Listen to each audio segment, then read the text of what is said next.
Christmas Carol by Charles Dickens. Part 3, Christmas Present. Awaking in the middle of a prodigiously tough snore, and sitting up in bed to get his thoughts together, Scrooge found himself at the very core and centre of a blaze of ruddy light. Thinking that the source and secret of this ghostly light might be in the adjoining room, he got up softly and shuffled in his slippers to the door. The moment Scrooge's hand was on the lock, a strange voice called him by name and bade him enter. He obeyed. It was his own room, but it had undergone a surprising transformation. The walls and ceiling were so hung with living green that it looked a perfect grove, from every part of which bright gleaming berries glistened. The crisp leaves of holly, mistletoe and ivy reflected back the light, as if so many little mirrors had been scattered there. Heaped upon the floor, to form a kind of throne, were turkeys, geese, game, poultry, brawn, great joints of meat, sucking pigs, long wreaths of sausages, mince pies, plum puddings, barrels of oysters, red-hot chestnuts, cherry-cheeked apples, juicy oranges, luscious pears, immense twelfth cakes, and seething bowls of punch that made the chamber dim with their delicious steam. In easy state upon this couch there sat a jolly giant, glorious to see, who bore a glowing torch, in shape not unlike Plenty's horn, and held it up, high up, to shed its light on Scrooge as he came peeping round the door.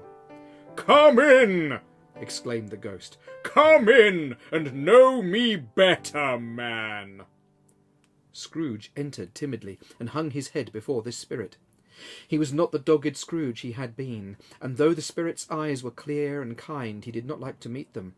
"I am the ghost of Christmas Present," said the spirit. "Look upon me." Scrooge reverently did so. It was clothed in one simple green robe or mantle, bordered with white fur. This garment hung so loosely on the figure that its capacious breast was bare, as if disdaining to be warded or concealed by any artifice. Its feet, observable beneath the ample folds of the garment, were also bare, and on its head it wore no other covering than a holly wreath, set here and there with shining icicles. Its dark brown curls were long and free, and girded round its middle was an antique scabbard, but no sword was in it, and the ancient sheath was eaten up with rust. "You have never seen the like of me before," exclaimed the spirit. "Never." "Have never walked forth with the younger members of my family?" "I don't think I have," said Scrooge. "I'm afraid I have not. Have you had many brothers, spirit?" "More than 1,800, said the ghost. "Tremendous family to provide for," muttered Scrooge. The ghost of Christmas Present rose. "Spirit," said Scrooge submissively, "conduct me where you will. I went forth last night on compulsion, and I learned a lesson which is working now. Tonight, if you have aught to teach me, let me profit by it." "Touch my robe." Scrooge did as he was told, and held it fast. Holly, mistletoe, red berries, ivy, turkey, geese, game, poultry, brawn, meat, pigs, sausages, oysters, pies, puddings, fruit, and punch all vanished instantly. So did the room, the fire, the ruddy glow, the hour of the night, and they stood in the city streets on Christmas morning. The sky was gloomy, and the shortest streets were choked up with a dingy mist, half thawed, half frozen, whose heavier particles descended in a shower of sooty atoms, as if all the chimneys in Great Britain had by one consent caught fire, and were blazing away to their dear hearts' content. There was nothing very cheerful in the climate or the town, and yet there was an air of cheerfulness abroad that the clearest summer air and the brightest summer sun might have endeavoured to diffuse in vain. The poulterers' shops were still half open, and the fruiterers were radiant in their glory, and the grocers, the grocers! But soon the steeples called good people all to church or chapel, and away they came, flocking through the streets in their best clothes and with their gayest faces. And at the same time there emerged from scores of by-streets, lanes, and nameless turnings innumerable people carrying their dinners to the bakers' shops. The sight of these poor revellers appeared to interest the spirit very much, for he stood with Scrooge beside him in the baker's doorway, and taking off the covers as their bearers passed, sprinkled incense on their dinners from his torch.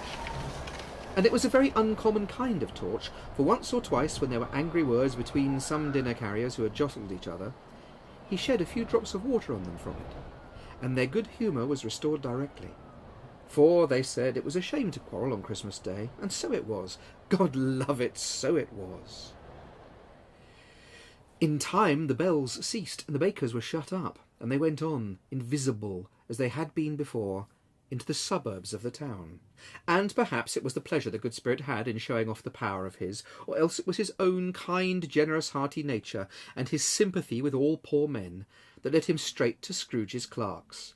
For there he went, and took Scrooge with him, holding to his robe, and on the threshold of the door the spirit smiled and stopped to bless Bob Cratchit's dwelling with the sprinkling of his torch.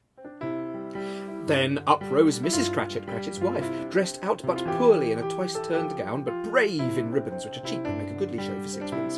And she laid the cloth, assisted by Belinda Cratchit, second of her daughters, also brave in ribbons, while Master Peter Cratchit, resplendent in a shirt collar belonging to his father, plunged a fork into the saucepan of potatoes. And now 2 smaller Cratchits, boy and girl, came tearing in, screaming that outside the baker's they had smelt the goose and known it for their own. "Whatever has got into your precious father, then?" said Mrs. Cratchit, "and your brother Tiny Tim, and Martha weren't as late last Christmas by half an hour." "Here's Martha, mother," said a girl, appearing as she spoke. "Why, bless your heart alive, my dear, how late you are," said Mrs. Cratchit, kissing her a dozen times, and taking off her shawl and bonnet for her with officious zeal. "Oh, we had a deal of work to finish up last night," replied the girl, "and had to clear away this morning, mother." "Well, never mind, so long as you come," said Mrs. Cratchit. "Sit you down before the fire, my dear, and have a warm, Lord bless you." "No, no, here's father coming," cried the 2 young Cratchits, who were everywhere at once. "Hide, Martha, hide!" So Martha hid herself, and in came little Bob, the father, with at least 3 feet of comforter, exclusive of the fringe, hanging down before him, and his threadbare clothes darned up and brushed to look seasonable, and Tiny Tim upon his shoulder. Alas for Tiny Tim! He bore a little crutch, and had his limbs supported by an iron frame. "What? Where's our Martha?" cried Bob Cratchit, looking around. "Not coming," said Mrs. Cratchit. "Not coming?" said Bob, with a sudden declension in his high spirits. "Not coming upon Christmas Day?" Martha didn't like to see him disappointed, even if it were only a joke, so she came out prematurely from behind the closet door and ran into his arms, while the 2 young Cratchits hustled Tiny Tim and bore him off to the wash-house, that he might hear the puddings singing in the copper. "And how did little Tim behave?" asked Mrs. Cratchit, when she had rallied Bob on his credulity, and Bob had hugged his daughter to his heart's content. "Oh, as good as gold," said Bob, "and better. Somehow he gets thoughtful sitting by himself so much, and thinks the strangest things you ever heard. He told me coming home that he hoped the people saw him in the church because he was a cripple, and it might be pleasant to them to remember upon Christmas Day who made lame beggars walk and blind men see." Bob's voice was tremulous when he told them this, and trembled more when he said that Tiny Tim was growing strong and hearty. Bob then compounded some hot mixture in a jug with gin and lemons, stirred it round and put it on the hob to simmer, while Master Peter and the 2 ubiquitous young Cratchits went to fetch the goose, with which they soon returned in high procession. Such a bustle ensued that you might have thought the goose the rarest of all birds, a feathered phenomenon, to which a black swan was a matter of course, and in truth it was something very like it in that house. At last the dishes were set on, and grace was said. It was succeeded by a breathless pause, as Mrs. Cratchit, looking slowly all along the carving knife, prepared to plunge it into the breast. But when she did, and when the long-expected gush of stuffing issued forth, one murmur of delight arose all around the board, and even Tiny Tim, excited by the 2 young Cratchits, beat upon the table with the handle of his knife, and cried feebly, "Hurrah!" There never was such a goose. Bob said he didn't believe there ever was such a goose cooked. Its tenderness and flavour, size and cheapness were among the themes of universal admiration. Eked out by apple sauce and mashed potatoes, it was a sufficient dinner for the whole family. But now, the plates being changed by Miss Belinda, Mrs. Cratchit left the room alone, too nervous to bear witnesses, to take the pudding up and bring it in. Suppose it should not be done enough?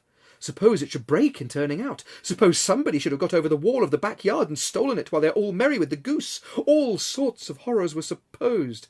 But hello! In half a minute Mrs. Cratchit entered, flushed but smiling proudly, with the pudding, like a speckled cannonball, so hard and firm, blazing in 1/2 a quartern of ignited brandy, with a Christmas holly stuck into the top. Oh, A wonderful pudding. Bob Cratchit said, and calmly too, that he regarded it as the greatest success achieved by Mrs. Cratchit since their marriage. Mrs. Cratchit said that now the weight was off her mind, she would confess she had her doubts about the quantity of flour.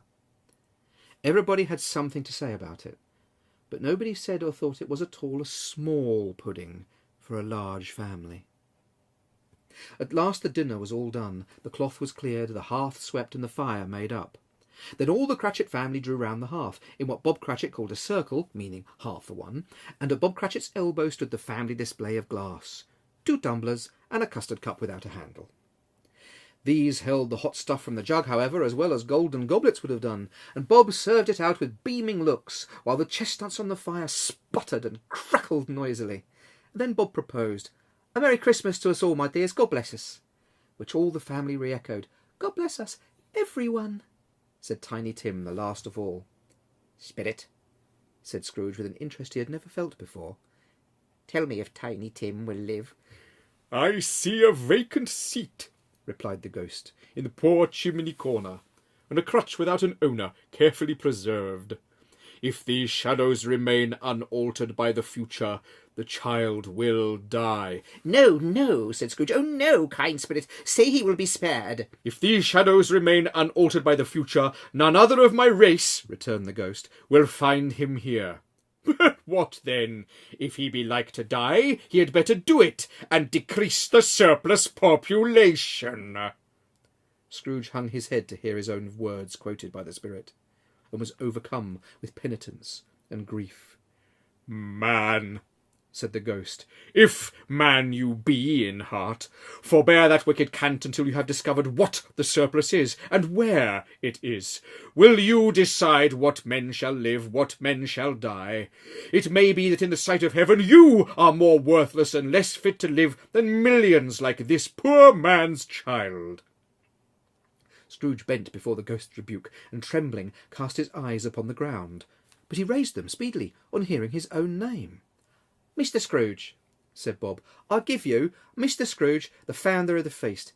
"The founder of the feast, indeed," cried Mrs. Cratchit, reddening. "I wish I had him here. I'd give him a piece of my mind to feast upon, and I'd hope he'd have a good appetite for it." "My dear," said Bob, "the children.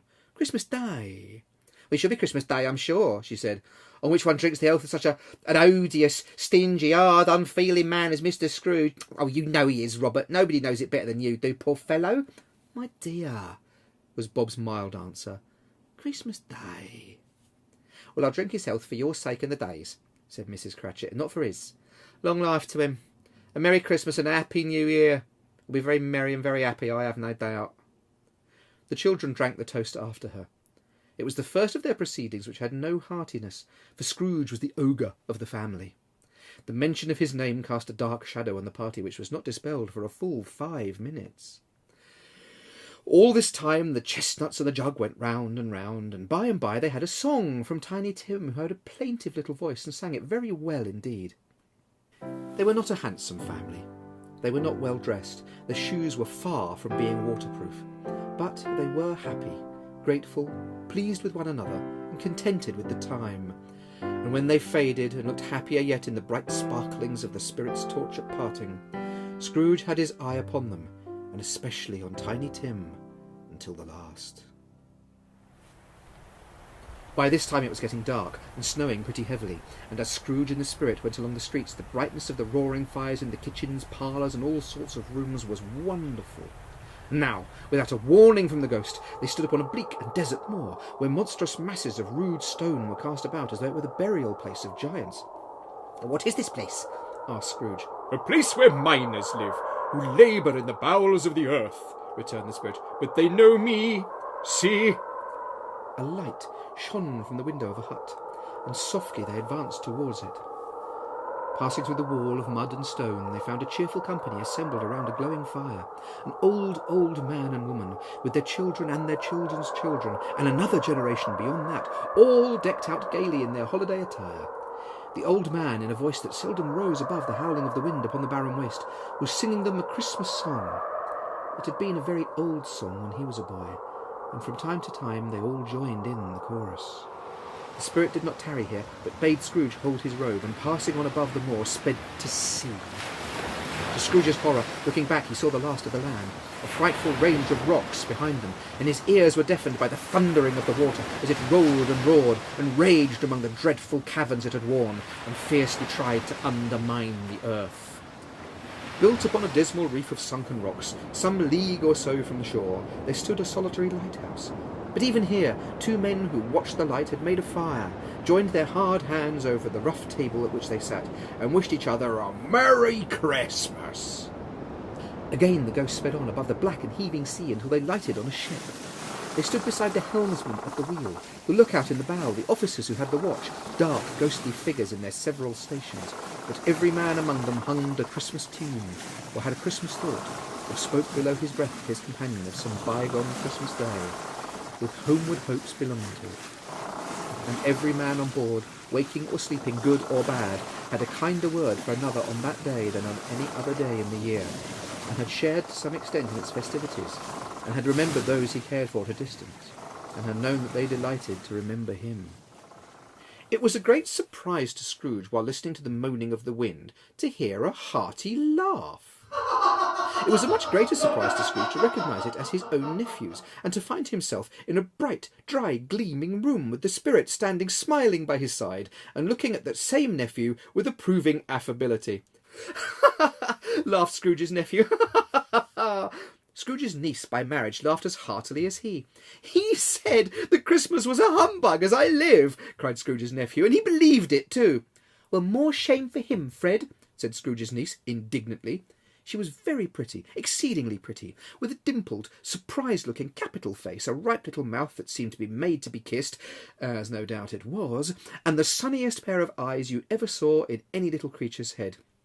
Oh, he's a comical old fellow, said Scrooge's nephew, that's the truth, and not so pleasant as he might be. However, his offences carry their own punishment, and I have nothing to say against him. Well, I'm sure he's very rich, Fred, hinted Scrooge's niece. At least you always tell me so. Well, what of that, my dear? Said Scrooge's nephew. His wealth is of no use to him. He don't do any good with it. He don't make himself comfortable with it. He hasn't the satisfaction of thinking that he's ever going to benefit us with it. Well, I have no patience with him, observed Scrooge's niece. Scrooge's niece's sisters and all the other ladies expressed the same opinion. Oh, I have, said Scrooge's nephew. I'm sorry for him. I couldn't be angry with him if I tried. Who suffers by his ill whims? Himself, always. Here, he takes it into his head to dislike us, and he won't come to dinner to dine with us. Oh, what's the consequence? We don't lose much of a dinner. Indeed, I think he loses a very good dinner, interrupted Scrooge's niece. Well, I'm very glad to hear it, said Scrooge's nephew, because I haven't great faith in these young housekeepers. What do you say, Topper? Topper had clearly got his eye upon one of Scrooge's niece's sisters, for he answered that the bachelor was a wretched outcast who had no right to express an opinion on the subject. Whereat Scrooge's niece's sister, the plump one with the lace tucker, not the one with the roses, blushed. Oh, do go on, Fred, said Scrooge's niece, clapping her hands. He never finishes what he begins to say. He's such a ridiculous fellow. Oh, well, I was only going to say, said Scrooge's nephew, that the consequence of his taking a dislike to us and not making merry with us is, as I think, that he loses some pleasant moments, which could do him no harm. I mean to give him the same chance every year, whether he likes it or not, for I pity him. After tea they played at forfeits, for it's good to be children sometimes, and never better than at Christmas. First there was a game of blind man's buff, of course there was, and I no more believe Topper was really blind than I believe he had eyes in his boots. My opinion is that it was a done deal between him and Scrooge's nephew. The way he went after that plump sister in the lace tucker was an outrage on the credulity of human nature. Wherever she went, there went he. He always knew where the plump sister was. He wouldn't catch anybody else. She often cried out that it wasn't fair, and really it was not, but when at last he caught her, they were so very confidential together. Behind the curtains. Scrooge begged like a boy to be allowed to stay until the guests departed, but this, the Spirit said, could not be done. Well, look, here is a new game, said Scrooge. 1/2 hour, Spirit, only one. It was a game called Yes and No, where Scrooge's nephew had to think of something, and the rest must find out what. He only answering to their questions yes or no, as the case was. The brisk fire of questioning to which he was exposed elicited from him that he was thinking of an animal, a live animal, rather a disagreeable animal, a savage animal, an animal that growled and grunted sometimes, and talked sometimes, and lived in London, and walked about the streets, and wasn't made a show of, and wasn't led by anybody, and didn't live in a menagerie, and was never killed in a market, and it was not a horse, an ass, a cow, a bull, a tiger, a dog, a pig, a cat, or a bear. At every fresh question that was put to him, this nephew burst into a fresh roar of laughter, and was so inexpressibly tickled that he was obliged to get up off the sofa and stamp. At last the plump sister, falling into a similar state, cried out, "I've found out! I know what it is, Fred! I know what it is!"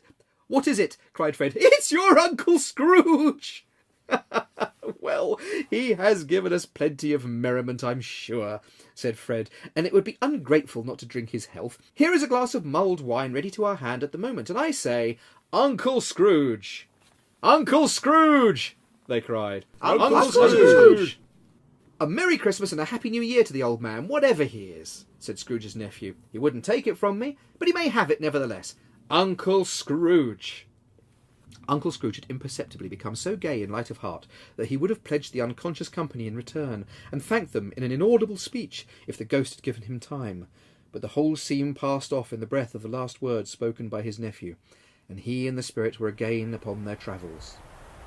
It was a long night, if it were only a night, but Scrooge had his doubts of this, because the Christmas holidays appeared condensed into the space of time they passed together.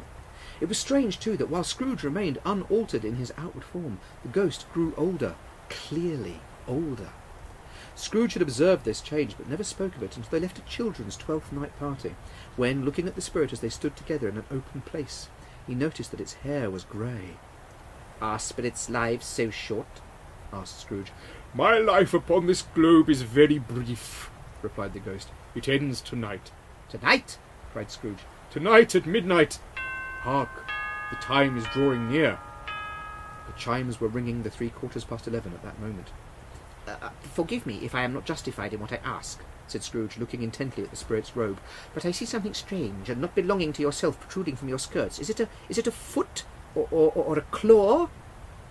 "It might be a claw for all the flesh there is upon it," was the spirit's sorrowful reply. "Look here." From the foldings of its robe it brought 2 children. They were a boy and a girl, yellow, meagre, ragged, scowling, wolfish but prostrate too in their humility. Where graceful youth should have filled their features out and touched them with its freshest tints, a stale and shrivelled hand like that of age had pinched and twisted them and pulled them into shreds. Where angels might have sat enthroned, devils lurked and glared out menacing. Scrooge started back appalled. "Spirit, are they yours?" Scrooge could say no more. "They are man's," said the spirit, looking down upon them. "This boy is ignorance, this girl is want. Beware them both, and all of their degree, but most of all beware this boy, for on his brow I see that written which is doom, unless the writing be erased."